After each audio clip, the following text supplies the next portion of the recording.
Welcome back to the Indian Wisdom Podcast. I'm your host, Dr. Raj Balkaran. More importantly, you're looking for inspired insight from ancient India that you might be able to apply to everyday life.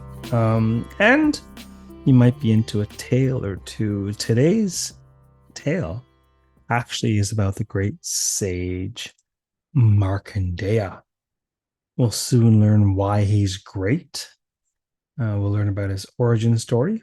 I might even tell you why the Devi Mahatmya, the glories of the goddess, are embedded or couched in the Mārkaṇḍeya Purana. And maybe you'll get a tip or two about what his wisdom has to do with everyday life. So once upon a time, there was a couple, and the couple were a childless couple. This is the problem in ancient Indian society, aside from maybe renouncers and swamis and those who vow not to procreate.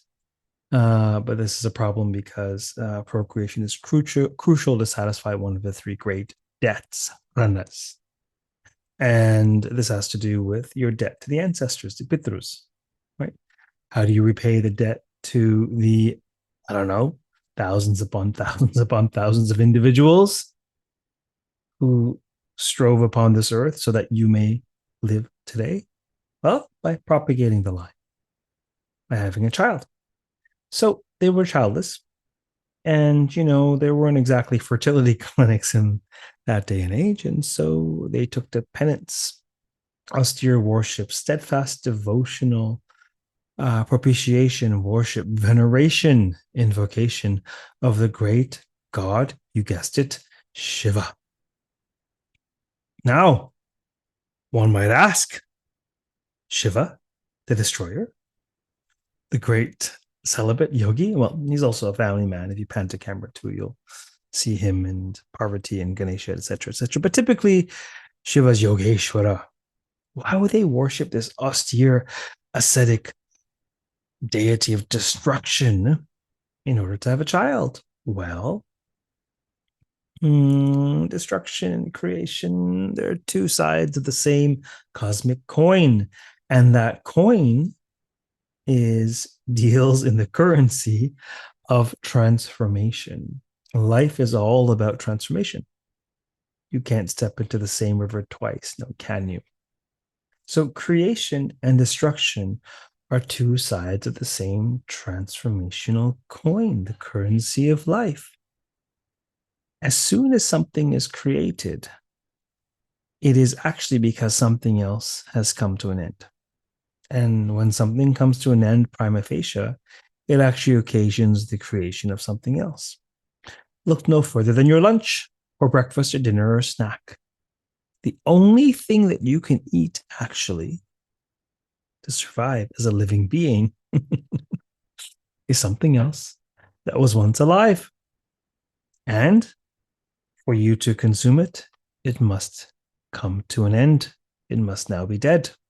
It must be killed. Yes, even corn, even lettuce, even produce. Whether it screams when you kill it or not,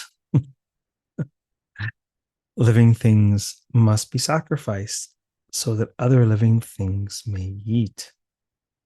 The creation of a meal, the sustenance of a person on the backs of the destruction of other creatures. Fear not, lament not, such is the order of things, such is the circle of life. So, knowing this wisdom, they approach the great god Shiva to destroy their misery, destroy their misfortune. The destruction of destruction is what? Yes, indeed, preservation or even creation. The destruction of a lack, of an absence, of a privation amounts to the conferring of a blessing, of a boon, satiation of a desire. So, day in and day out, they worship Shiva to destroy their state of childlessness.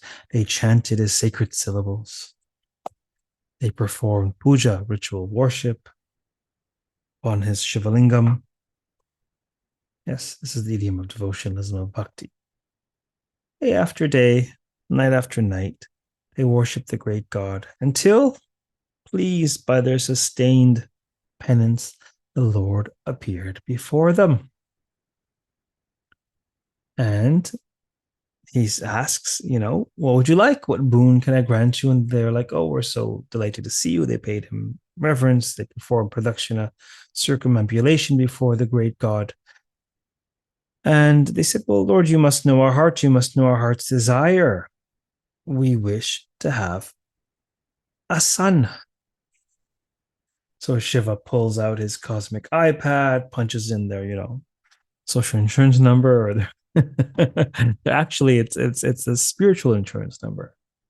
Punches in their number, pulls up their karmic account, has a look at the file, has a look at their punya, their merit.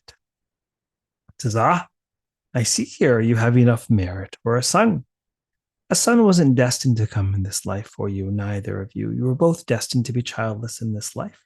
But we gods, we devas, we devatas, we operate beyond the sway of karma, beyond the sway of the machinations of the cause and effect, this causal conglomeration wherein dwell you mortal beings and all embodied things. Where reaction, there's an equal and opposite reaction, but not so much physics, a la Newton, but metaphysics, karmic theory. But rather than wait until this karma was to have ripened, I can bring forth this karma into this life. So it is said that upon worship, upon penance, upon sadhana, doing spiritual practice, particularly mantra, various other practices as well, but in particular mantra sadhana, it is said that the karma is burnt so that it doesn't need to be fully exhausted, experienced. A great analogy to this is, let's just say we have a student loan of $100,000. And let's just say it'll take us, I don't know, 50 years to pay off this loan. Well, perhaps we can pay it off over 20 years, maybe even over 5 years, depending on how much of the loan can be forgiven. And so the dispensation of grace actually trumps the ebb and flow of karma that is to be ripened. And so grace can forgive parts of the loan, can bring forth karma that was to ripen later in life. And so Shiva is saying, I will bring forth this punya into this life that both of you have, but you only have so much merit. You don't have a massive amount of merit. You can buy a car, yes, but not an SUV. That a son can be brought forth. You've got so much merit. And because, we can play with the karmic field of causation, like it is silly putty in a sense for we deities. There are elements which are firmly written, and we too at times are bound by daiva in a sense, but really in terms of mortal destinies, we have a great deal of leeway to shuffle the deck as we see fit. And so you have enough merit, punya, for a son who will be long-lived. He'll live 100 years, but he'll be a bit of a dullard, an oaf, a little ornery, at times difficult to be around. Or that punya can be concentrated to render onto you a lovely, sagacious, sage-like, bright, amiable, kind child, a son, but he'll only live 16 years. So, door number 1, a wondrous soul who will abide in your home for 16 years before he must depart this earth, or a long-lived oaf. Dullard. What's your preference? Choose your adventure, said Shiva. And so the couple, they thought little of this deliberation. They looked at each other, and upon conferring for a mere moment or two, they thought, well, let us have the lovely son. So be it. And so was born Mārkaṇḍeya. They called him Marky. Little Marky was born and he was a delight to his family. And he possessed great wisdom, actually, great poise. Sometimes there are children who they're able to participate in adult conversation in ways that are mystifying. Sometimes they have advanced skills, advanced poise, advanced cognition, and karmic theory posits that, oh, well, they've been around the block and they've brought much of their muscle memory with them. And this was the case with Mārkaṇḍeya, who was quite centered and with it, spiritually with it, from a very young age. He was the pride and joy of his family. He was already a full-blown sage by the time he turned 12, actually. You know? But as the years rolled on, and as we all know, the years roll on a bit faster than we even realize. Sometimes a day takes forever to go by, but more often than not, a decade evaporates in the blinking of an eye. Such is the mystery of time. As the days and the years rolled on, it fast approached the 16th birthday, the end of the 16th year. You see, we think that our 16th birthday is the beginning of 16th year. No, our birthday is actually the end of that year because, we're age 0. And then when we have our first birthday, it means we've completed our first year of life. And so a few days leading up to his 16th birthday, the great Sage Mārkaṇḍeya, when every time he approached his parents or would come into the room wherever they were, they would sort of avoid eye contact and they might even tear up a bit. And he's thinking, well, what have I done? Have I offended them somehow? I don't think so. I'm fairly contained. I'm fairly well behaved. I mean, what's going on? And he finally confronted them and said, hey, what's going on? Like, why the long face? What's happening? What are you keeping from me?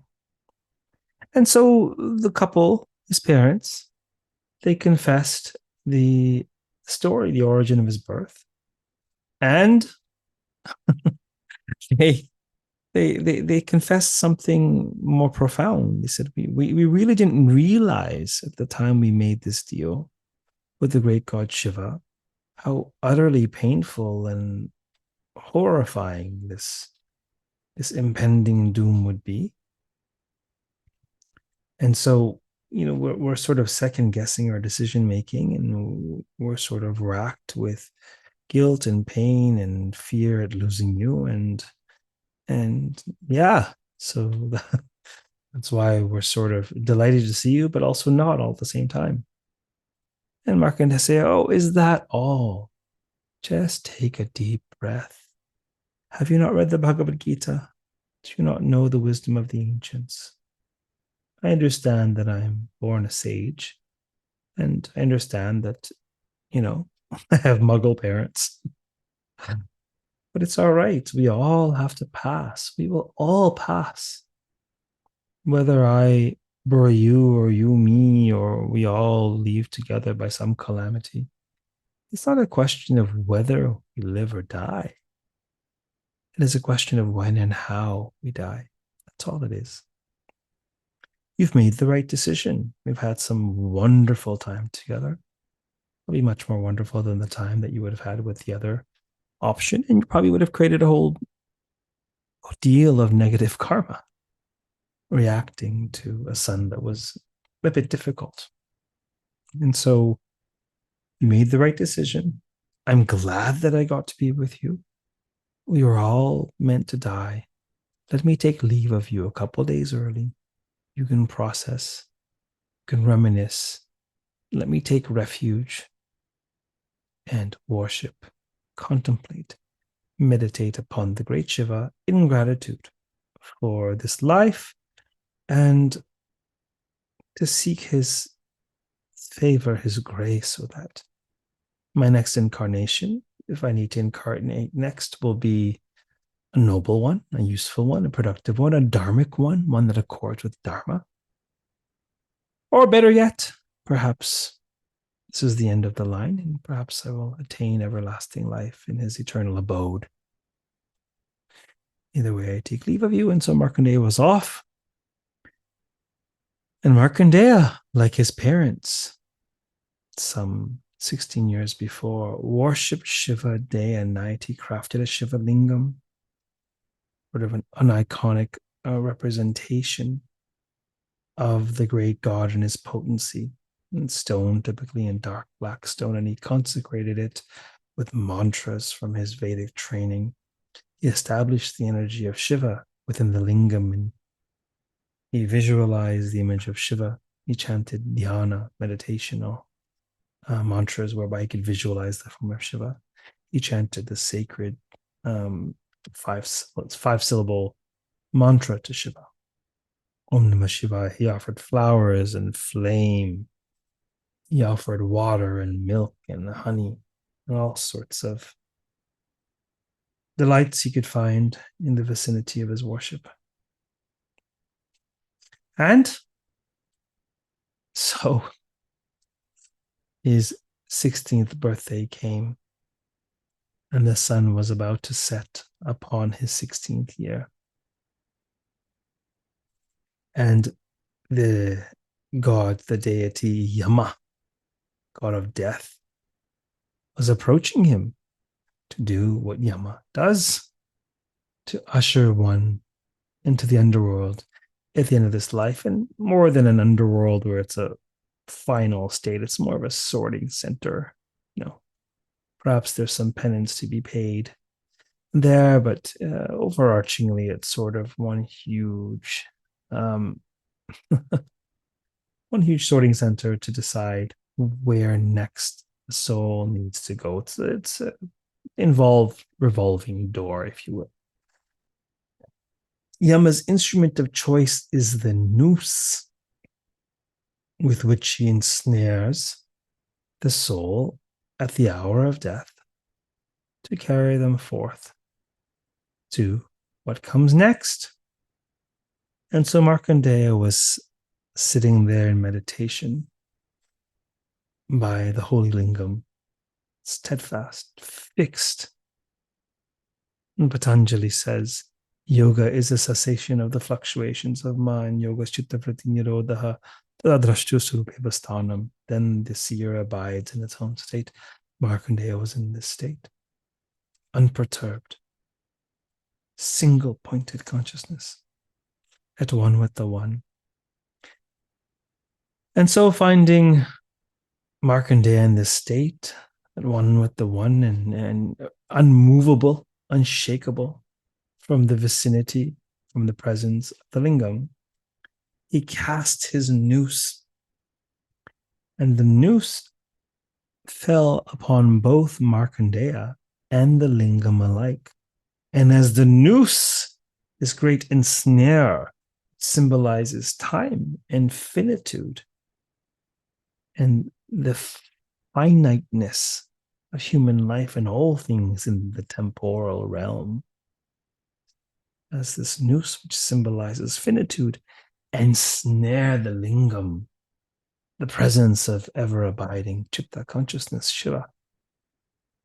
Shiva manifested and said to Yama, remove your noose from my lingam, O Yama, for I am beyond the sway of time.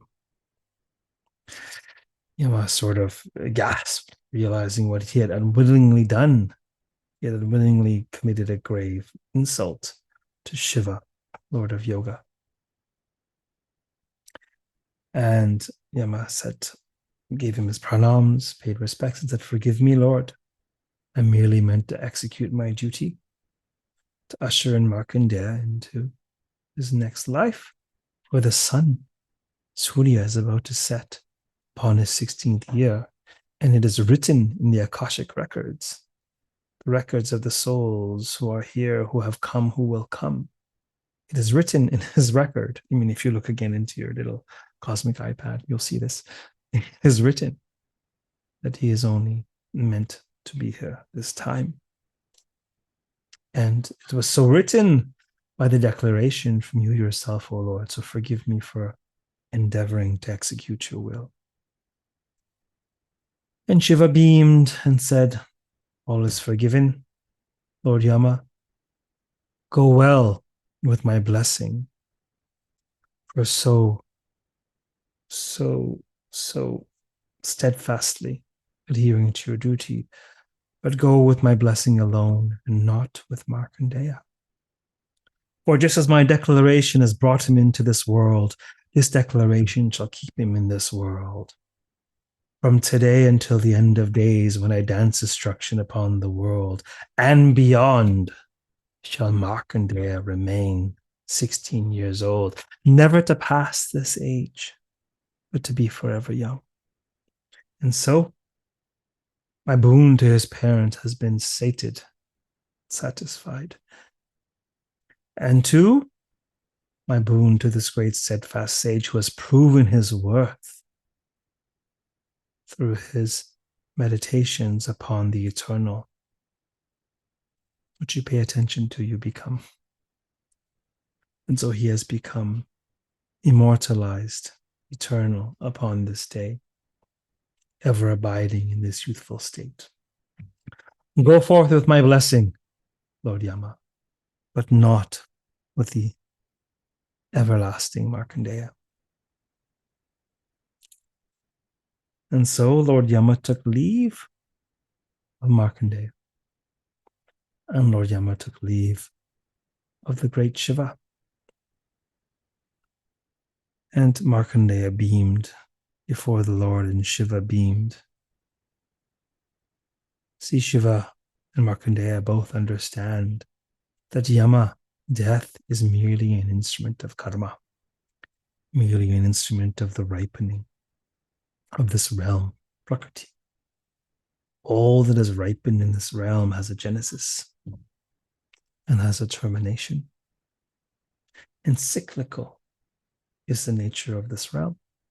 Galaxies cycle, solar systems cycle, stars cycle, atoms cycle, seasons cycle. Why do we think that life itself does not cycle? We cycle in and out of existence in this realm in accordance with the impressions that accrue to our awareness, our consciousness. These impressions are called vasanas in Sanskrit, and they give rise to patterns, to habits, proclivities, samskaras. And these patterns, proclivities, habits, along with our desires, propel us. They populate this birth. And so, understanding these fluctuations, these vrittis, as Mārkaṇḍeya, as Patanjali calls them, fully understanding the vrittis, fully seeing the vrittis, is abiding in a state beyond the fluctuations, the vrittis of the mind. Karma is a profound principle that governs this realm. It's a metaphysical principle. And so this wisdom teaches us that we are wise to pay attention to the patterns which bind us, patterns which impel us, because attention alone, the active awareness of alone, whether we end up committing the action or not committing the action, the compulsiveness with which we commit the action, the extent to which we are impelled, will be assuaged, will be softened by the power of awareness, by the power of attention, to the point that the action, the impulse, the compulsion loses power. And as our compulsive, impulsive self loses power, we who we are, the Atman, the self, gains power, gains freedom.